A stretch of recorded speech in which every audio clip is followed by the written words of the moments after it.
llocs de treball que no comptabilitzaran en el pressupost del 2012, tal com senyalen fonts de l'Ajuntament tortosí. Castelló, Vila-real i Vinaròs seran les úniques seus, esta última perquè compta en jutjat penal, de les oficines d'atenció a les víctimes del delicte a la província després de la firma de l'acord d'expedient de regulació d'empleo anunciat ahir per la Conselleria de Justícia i Benestar Social. L'ERE suposarà la supressió de 35 dels centres llocs de treball de la Fundació de la Comunitat Valenciana que gestiona este servei arreu de les comarques valencianes. A més, la reestructuració implicarà la reducció en el nombre de seus d'atenció a víctimes de les 48 actuals que hi ha a la província de Castelló, València i Alacant passarà a 16 i una reducció dels salaris d'entre el 30% i el 40%, el que suposarà un estalvi, segons Justícia, del voltant d'1 milió d'euros per a les arques autonòmiques valencianes.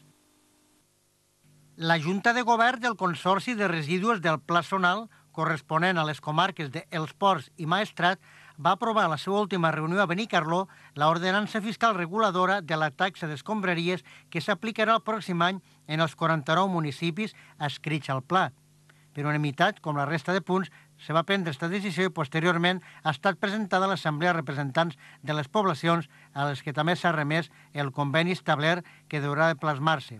En la reunió, la Junta de Govern de l'EN va ratificar que la planta de tractament de Cervera s'hi troba en aquests moments en procés de proves, amb les escombraries generades per menudes poblacions i, a més, amb les de Benicarló, que se posaran en marxa la seva planta de transferència i així està previst que tot just esta nova planta comarcal, ubicada al terme de Cervera, entra en funcionament, tal com apunten les previsions, a primers del pròxim any. L'Assemblea del Consorci Provincial de Bombers ha aprovat el nou pressupost del cos dependent de la Diputació de Castelló, que contempla al voltant de 2 milions d'euros per finalitzar les obres del Parc Comarcal de Bombers de Benicarló, així com per començar les infraestructures dels efectius voluntaris d'Onda. Els comptes tindran una reducció del 3,4%, però amb una important aposta per inversions que van a permetre millorar el servei a la ciutadania, ha explicat el president de la Diputació de Castelló, Javier Moliner. D'eixa forma, a la vegada, se manté la plantilla. El president provincial considera fonamental seguir invertint en millores tant en les instal·lacions com en el material i els equips que s'utilitzen. Els naixements en els hospitals públics de la província de Castelló han experimentat un lleu increment en els 10 primers mesos de l'any, amb 40 més, una dada que contrasta amb el descens d'un 2,46 que han experimentat les baixes de maternitat. Segons les dades facilitades per la Conselleria de Sanitat, de gener a octubre del 2011 s'han comptabilitzat 3.887, front als 3.847 del mateix període de 2010. Pel contrari, les prestacions per maternitat han baixat. Així, de gener a setembre de 2010 n'hi van haver 2.882, front a 2.764 en els 9 primers mesos d'este 2011, segons dades disponibles del Ministeri. Per hospitals, el major increment en el nombre de naixements arreu de les comarques castellonenques s'ha produït a l'Hospital Comarcal de Vinaròs, on s'ha passat de 566 a 612 entre gener i octubre del 2010 i 2011, mentre en l'Hospital General de Castelló s'ha passat de 1.832 a 1.843, i pel contrari, en l'Hospital de la Plana a Vila-real han experimentat un retrocés de 1.449 a 1.432. 8 de cada 10 naixements se produeixen a la red de centres hospitalaris públics. A hores d'ara, la crisi econòmica també pot provocar una inversió d'eixes xifres.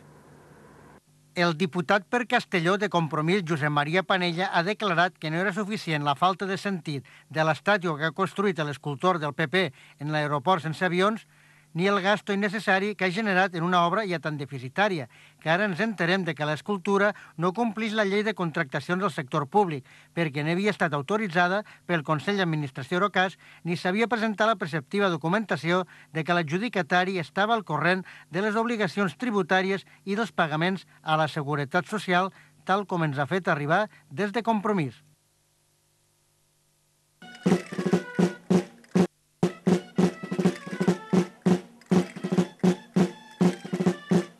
La Generalitat Valenciana ha constituït el Consell de Festes Tradicionals, un òrgan consultiu i assessor dedicat a informar, estudiar i potenciar les festes tradicionals, així com per a mediar entre les queixes ciutadanes i les seus festeres. Així figura en l'ordre de la Conselleria de Governació per la que se regula el Consell de Festes Tradicionals de la Comunitat Valenciana, que ha publicat el Diari Oficial. Les funcions del Consell de Festes Tradicionals serà actuar com a òrgan consultiu i assessorar en qüestions relatives al desenvolupament, implantació, defensa i millora de les festes tradicionals arreu de les comarques de Castelló, València i Alacant.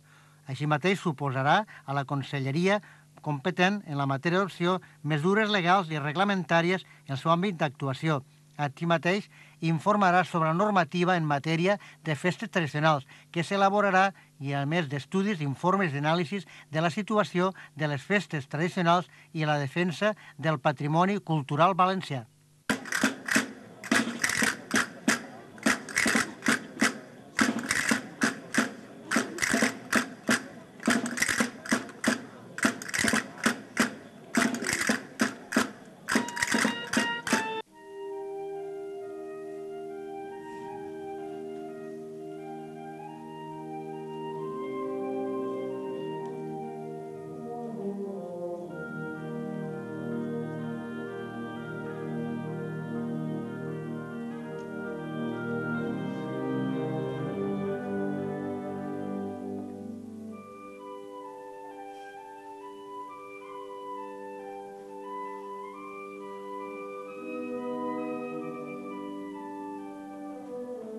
La Societat Musical Aliança de Vinaròs, ahir a última vesprada i a l'Auditori Municipal Wenceslao Guals de Llizco, va oferir a tots els assistents, que com sempre va ser moltíssims, el concert de Nadal. I hi ha que dir que més ben bé va ser ja un regal per al pròxim 2012. Com a novetat, vam tindre a 5 directors dalt de l'escenari, donat que la primera peça, Virgin, va estar dirigida per José Ramon Renovell. La marxa del centenari, Marxa Mora, Coll del Saineta, Baleters de Vinaròs, Coll dels Nanos Gegants, sota la direcció d'Enrique Ricard Torres. Les dos comadres, dirigida per Òscar Senén, hi van haver com a trompetes Raúl García Centelles i Àlex Tolós Mateu. Posteriorment, Sergio Tortajada Gómez va dirigir la interpretació de Jumper Clarinet per a clarinet solista i banda i vam tindre com a clarinet a Carlos Peiró Palomino. Ja per a tancar, Aquiles per a trombó i banda, el trombó va ser Sebastián Palacios Quixal i va estar dirigida en esta ocasió la banda per Daniel Ibáñez Barreda. Com no podia ser menys, la banda de música de Vinaròs de la Societat Musical L'Aliança va acabar en un bon regal nadalenc, una bonica interpretació d'una marxa de Tchaikovsky.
començarem, com sempre, parlant